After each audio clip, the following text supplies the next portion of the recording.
And there's different ways to think about customized employment.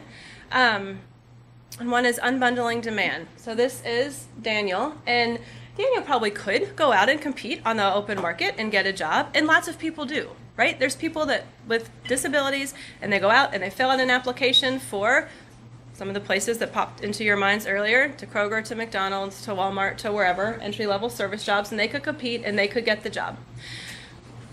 But there's a lot of things that he has to offer that he can do, but that might not fit all of the requirements of set job descriptions that exist. So customized employment is a way not just for him to get into the world of work, but to get into the world of work that uses what he has to offer with a much more interesting and a much more fitting job than an entry-level service sector job. And so his customized work really looked at unbundling the demand of a workplace. So these are things that Daniel can do and what he has to offer, and then going into an office and finding not just job descriptions, but what are all the tasks that get done at this place. And then pulling some of those tasks out and putting them into another job description that makes sense and benefits that business. So this is some of the work that he does. He works part-time at Dr. Lahaki's office in Louisville, and it was a really good job. It was a good fit for him. People liked him. He did good work. He worked on patient charts and time cards and different things in the office for the doctor's office, but it was a part-time job. And an employment specialist noted, he's got this really great part-time job, but he could do a lot more. And there's a lot more hours in the week when he could be productive and contributing and be making money. But there wasn't more work at that office, and so he got a second part-time job. And it was also a customized position that used the same kinds of tasks. So here you see him doing work at Ceridian and keeping track of records there. They make process gift cards. Like when you go to Kroger and you see the wall of gift cards at the checkout lane, they make those. And so he has a second job that's there as well. So he wasn't going to apply for a job that already existed at those places and get it, but there's a lot he had to offer those businesses that made sense for them, where he was able to get a negotiated, customized job that was a good fit for him and a good fit for the employer. Some places that take advantage of specific competencies. So this is a man named Michael down in, was in Princeton, Kentucky, and had a customized job where, a long story, but one thing that Michael does really well and what works best for him is consistency and predictability and things being really accurate. And so he'd had a job at Dairy Queen that for lots of reasons didn't work out very well. And so an employment specialist who said, okay, here's what we know about Michael. I'm going to look somewhere very different than Dairy Queen for work this next time, and just spent time doing job analysis. And she had an in at a place, truss wall, that made metal trusses, roofs, for buildings. And she said, can I come, here's a man that I'm working with and trying to figure out work. Can I come and learn more about your business? And she observed some of the highly skilled folks at this business, welders and tool and die makers, leaving their workstations and drilling these bits for the punches to make the trusses. And they'd come off of that work and they'd do this, and sometimes they'd have it right and sometimes not, and they'd waste a little bit of material getting it just accurate, and they'd chat on their way over there and talk about the ball game scores and whatever else is going on, and they might chat a little bit on the way back. And it worked fine for everybody. Nobody was upset with this process. But when she asked, she said, have you ever thought about hiring someone to just do the punches? I said, no. She said, well, would you consider hiring someone just to do that task? And he said yes. And they were looking at getting a new machine for this, and they hired Michael just to do that one part of it. And this is a welding tool and die shop in rural Kentucky. It's not like it's a bunch of big human servicey kind of people that really just want to help out somebody with a disability. These are guys who go to work, but they said that they would do it. So when people say, oh, but nobody would really do customized employment, it works. And it works in small towns and it works in big cities. So he was hired. He started at part-time and ended up bumping his hours up to full-time. And he was paid, I think he started somewhere around $9 or $10 an hour. And this was quite a few years ago. But the other guys that were working there might have been making $17, $20, and $23 an hour, but they had their skill, right? They were certified, they were welders, they were tool and die makers. Michael didn't have that same trade skill, but he was making fair wage. It was well above minimum wage. It wasn't the same wage as other people, but it was a fair wage for the work that he was doing. So it was good money for him, it was a really good fit, and it helped the business because he could focus on this task at $9 or $10 an hour, and the other guys could focus on their task at $20, $23 an hour, and so the business came out ahead.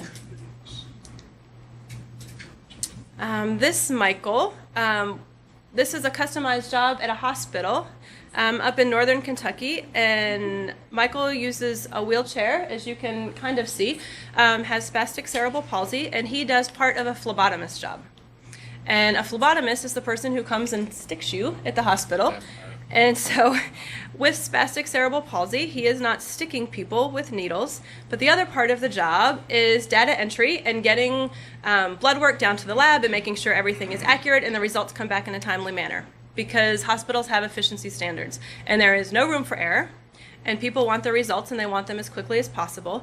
And the employment specialist just saw that they were not getting things back as quickly as they wanted. The office desk part of this department wasn't working as smoothly as maybe it could have been, and so they talked about the possibility of hiring someone to do this part of the job. And so Michael is very accurate on the computer. He's not the fastest person on a computer, but it's going to be right. And when it comes to having your lab results, you have to make sure that it's right, and accuracy is essential. And so he enters information on the computer, and he has wheels, and he can get down to the lab really quickly and get back, and it's not wearing him out. So it met the need for the hospital. Results were still coming in, but not at the rate that they wanted. And so he was able to help meet this unmet need of reaching that efficiency standard. Another example of unmet need, this is Keith, who had a job with Louisville Magazine. And when the employment specialist went in and asked about the business and developed that relationship with an employer. Now, you're not asking someone about unmet need when you first meet them. I mean, you have to get to know the employer, get to know their business, they trust you, they see that you're really interested in them, and then get to the question of, so are there things that don't happen in the way you'd like them to happen? Are there things that just don't, people, they get done when somebody gets around to doing them, but they don't get done in the way you'd like them to get done? And one of the things that turned out were subscription renewals, which were a really important part of a magazine operation. And so they ended up hiring Keith, and this job didn't exist before, but then it did, just to keep track of all the subscription renewals and make sure that those notifications went out in a timely manner. So it was something that a need of the business that wasn't being met in the way they needed it being met. And so it added value to their business to hire somebody to do that position. This is Tim, and he was hired to do part of a job, and this was in more of a factory hands-on type setting, and it was a small business. It was the kind of place where everybody did everything, and it was proposed, would you consider hiring Tim just to do this one part? I think he'd be really, really good at it. He has a lot to offer. And they said yes. This can be harder to do in a tough economy because I don't have to say yes, right? I mean, nobody has to say yes to any of this. We can just propose it. And it worked out well, and over time, he did more of the tasks. But when we look at customized employment, unmet need can be an easier sell to an employer because it really is helping their bottom line in a more significant way or an easier way for them to grasp. So when an employment specialist goes in and is talking to an employer initially, and they know they're looking for customized employment, right? This person is going to do best and be able to use more of what it is they have to offer. If we can customize a job, negotiate something new, these are the kind of questions that we would suggest that people start with. Being very open-ended, right? We're not asking, do you have any openings right now? Because we're not looking for openings, we're looking for opportunities within that business. So can you tell me about your business and your products and services? What's most important to your company? What types of work are done here? Not what jobs, but what types of work get done here? And then what about those additional tasks, things that happen when people have time to do them? What happens when those things don't happen as you need them to, right? So going through these lists of questions. And then finding time to go in and learn more about that company, taking tours, having conversations, and seeing how things go so that we as the employment specialist can propose this customized job. and have that conversation with them. Well, have you thought about, would it be helpful to have somebody who does these tasks? So when we're doing job development, this is the kind of stuff that we're always talking about, right? Knowing the rules of sale and how to talk business language. So you have employment specialists who have to really get to know somebody with a disability, but then also be able to be comfortable in a place of business and talk the language of that business.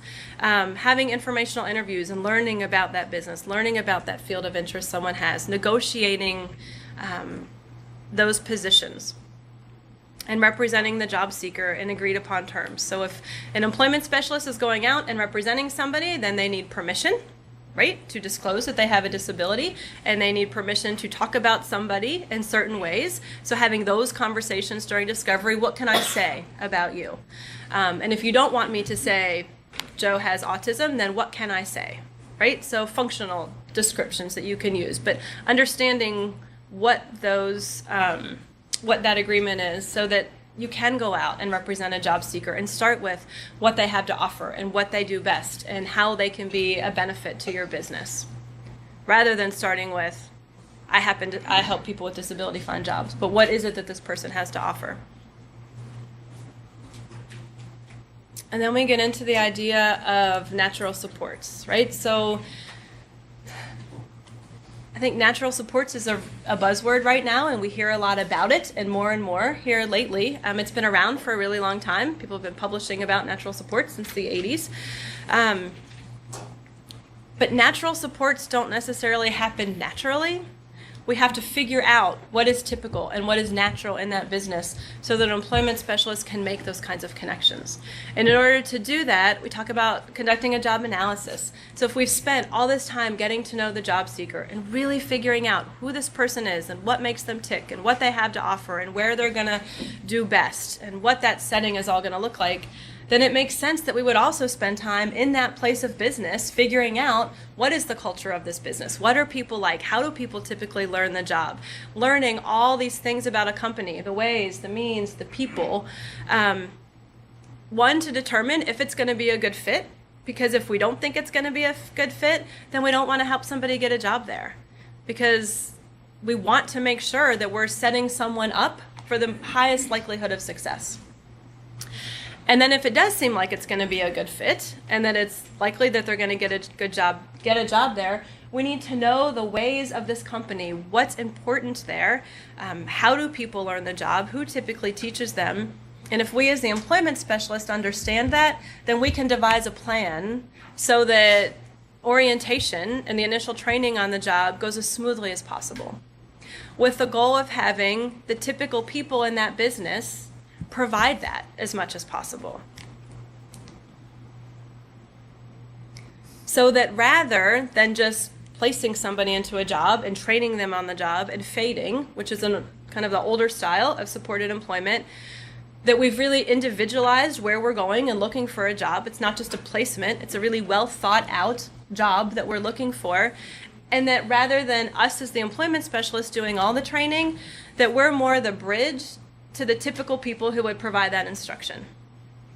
Because every place is going to have somebody that teaches new employees how to do the job, or that shows them the ropes, shows them how to do things and how to function within that business. So it's our job to be the connector and to make sure people learn that in the way that most people do, and that we're then there to help support or add additional training and support if and when needed, but that we don't get in the way of what would typically happen for a new employee. Because the goal is for somebody to not only be employed, but to be employed as a valued employee, to be seen as a coworker in that business, and for them to become independent on the job. That employment specialist is not going to be there attached at the hip forever and ever. So we need to be able to determine when to get involved and when to get out of the way and let people learn and have things unfold in a business as they typically will. And I really like the phrase that Milton had found by Dave Mank, who's done a tremendous amount of work in the field of supported employment. He's at the USET up at Indiana University. And he had the very academic description of once funky, always funky. If you start things out weird, they're going to stay weird over time. And our goal is for things not to be weird, right? Yes, this might be a person with a significant impact of disability, but they're a person who has something to offer your business. That's why I've helped facilitate them getting a job here. And I want them to be seen as a valued coworker. And this idea of long-term supports, that we are there to help and assist over time. That's what makes supported employment unique and different than other vocational services and other things Office of Vocational Rehabilitation does.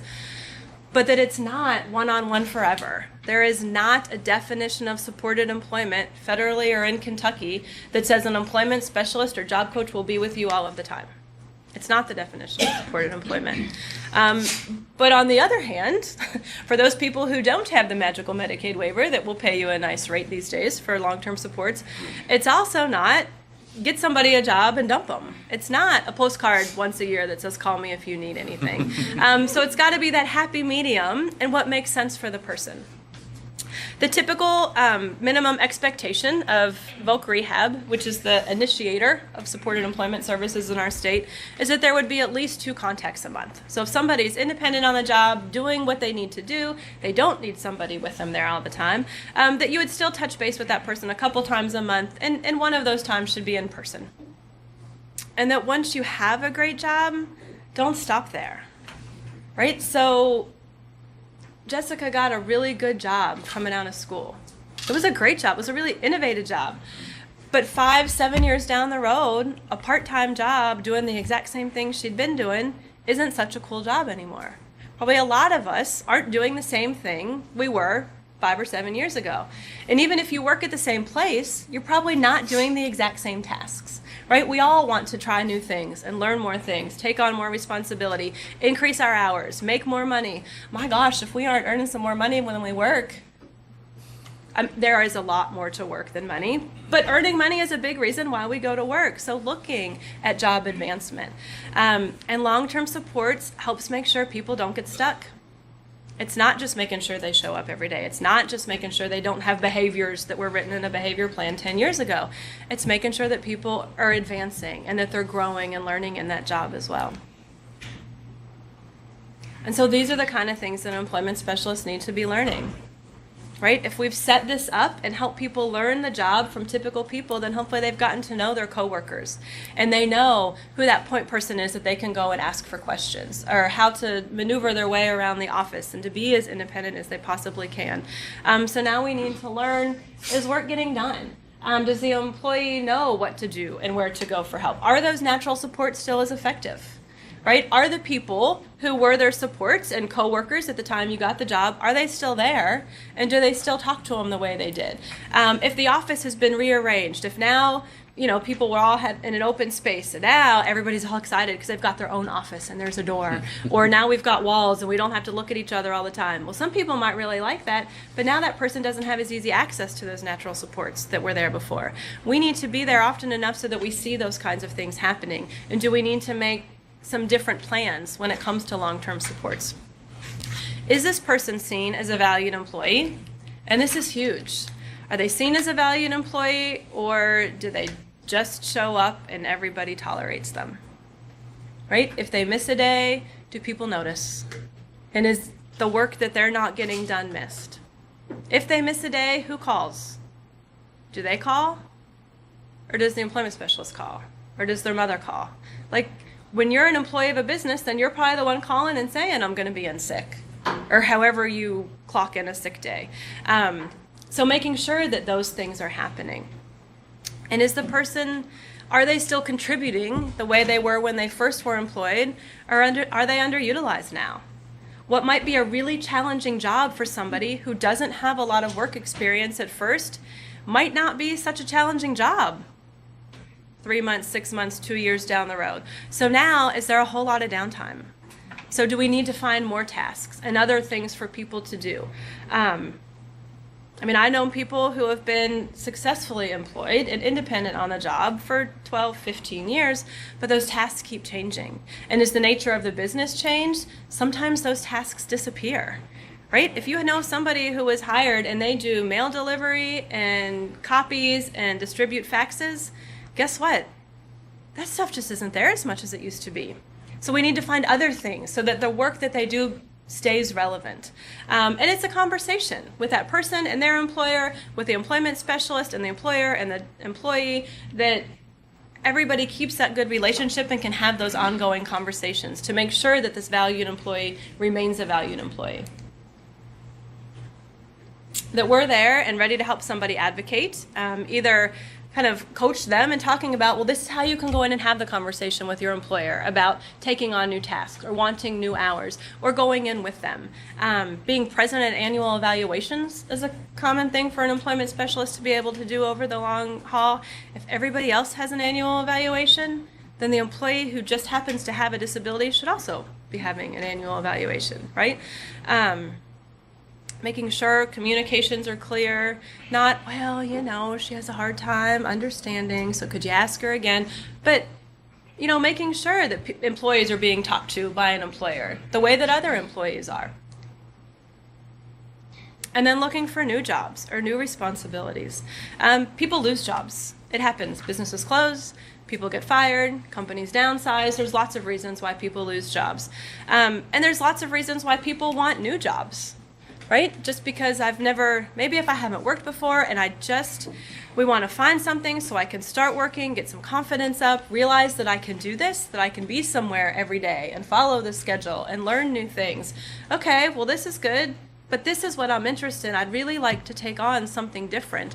There's lots of reasons people find new jobs, and then in supported employment, we should be watching for that, right? And that we as employment specialists can go back and repeat person-centered job selection, job development, job analysis, to help somebody find either an additional job, like Daniel did, where he found that second job, or a different job. That there are ways through the waiver program to increase those long-term support hours and do person-centered job selection and job development. Talking to the case manager, you know, for folks who are in the waiver programs and folks in the Dartmouth program, having that communication with the rest of that person's team is so important, that everybody's on the same page and that employment is seen as a valuable part of that person's life.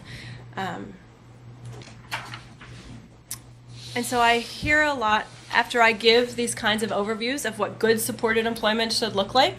The next question is usually, okay, so where can I find that and how come that hasn't been my experience? Because quite honestly, it isn't always done to this extent that we talked about.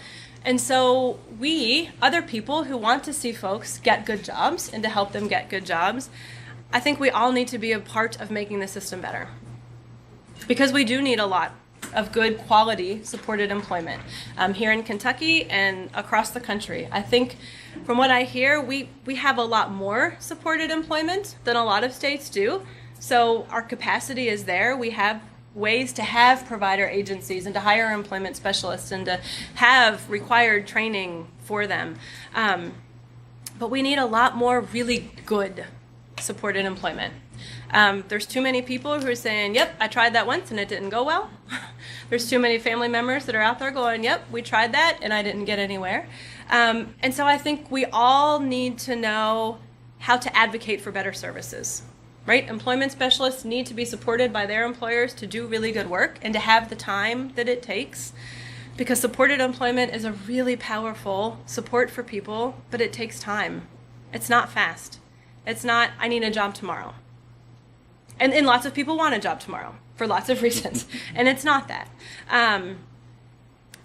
So I think we all need to know what good supported employment is, and I think, did they get in the handouts the what is and isn't supported employment that I said? You have that. So that's something that actually Milton Tyree had come up with that we use at our trainings to have an idea. This is what we mean by good supported employment. This isn't what we mean by supported employment. Right? Taking someone and driving up and down Nicholasville Road here in Lexington, filling out applications everywhere you see is not supported employment. It might be a job search, and it is one method of finding a job. It does not happen to be an effective method of finding a job. And it is not an effective method of finding a job for someone with an impacted disability that's going to take some consideration to find a good job. right? So that's why we put that on there of this is not what we mean by supported employment. So if everybody understands that, then we can help have those conversations of, but this is what I'm looking for my brother or sister, for my son or daughter, or for case managers to talk with the employment specialist. Okay, so we're going to authorize for these hours of supported employment. They're going to go to VR. This is what I expect. And have the conversation, this is what I know about John. This is what I could see him being really good at, right? So the employment specialist should be asking you all, whatever your roles are. But if they aren't, offer up that information, right? If you as a parent know, I've taught him data entry skills, we've worked really hard on the computer to have this, then make sure you tell the employment specialist. And if somebody doesn't see that skill at first glance and first impression, then make sure they show them. Right? So we all work together to understand what's possible for people. No,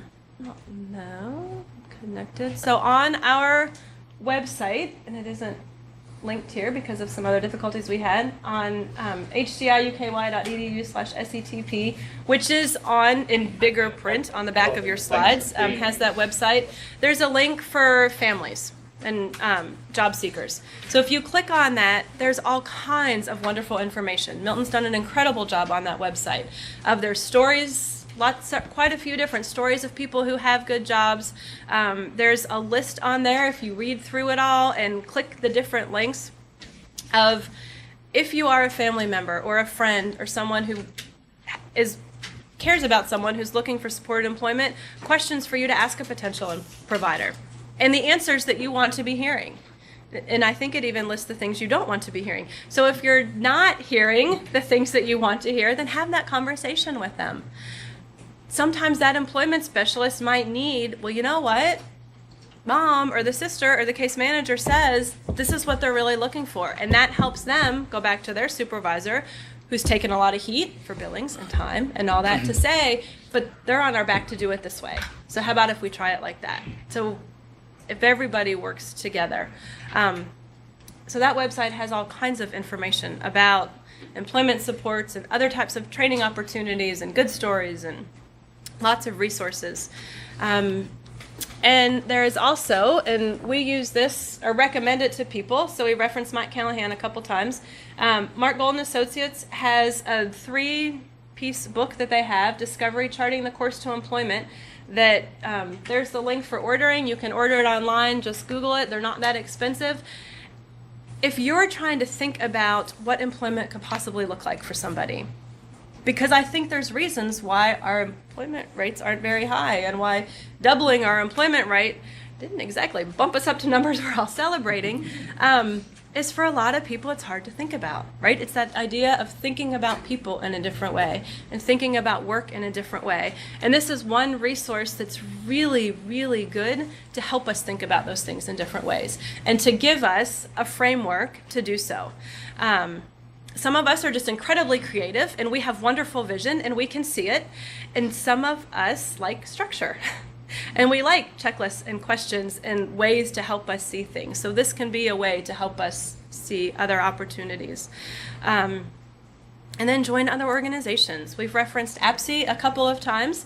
I have my Kentucky APSE cup up here, both for water and as a prop. APSE is a national, now international organization. We have an active Kentucky chapter here. We were one of the first APSE chapters. And their focus is employment for people with significant disabilities. That is their focus and what they do. They have all kinds of incredible webinars and publications and documents on their website. They have a great conference every year. They have chapters across the country. Our state chapter puts on a really good conference, if I do say so myself. And I do, since I help organize it. And it will be in February, so watch for that information. And they also have people on staff in the DC area who are paying attention to this stuff. So if you didn't know that the ABLE Act just passed the House, but you want to know those kind of things, joining APSE will give you those alerts to let you know what's coming and who you can contact and what kind of things you can say so that you're in the know of what's going on. Because quite frankly, you're all probably very busy and you're watching the clock on a Friday afternoon, and it's a whole lot easier if someone sends that information to your inbox but doesn't over inundate you with messages to your inbox rather than seeking it all out yourself. TASH is another wonderful organization. APSI actually spun off of TASH so many years ago. And TASH focuses on a lot more issues other than just employment. But get involved and join these organizations. Get on their mailing list. Get their newsletters. TASH has an incredible newsletter, just doesn't even begin to phrase it. Publication journals that they put out that have excellent information in all realms of life for people with significant disabilities. So I think if we all learn more about it and work together, then we can, I have hopes that we can help elevate the employment supports that people get in our state.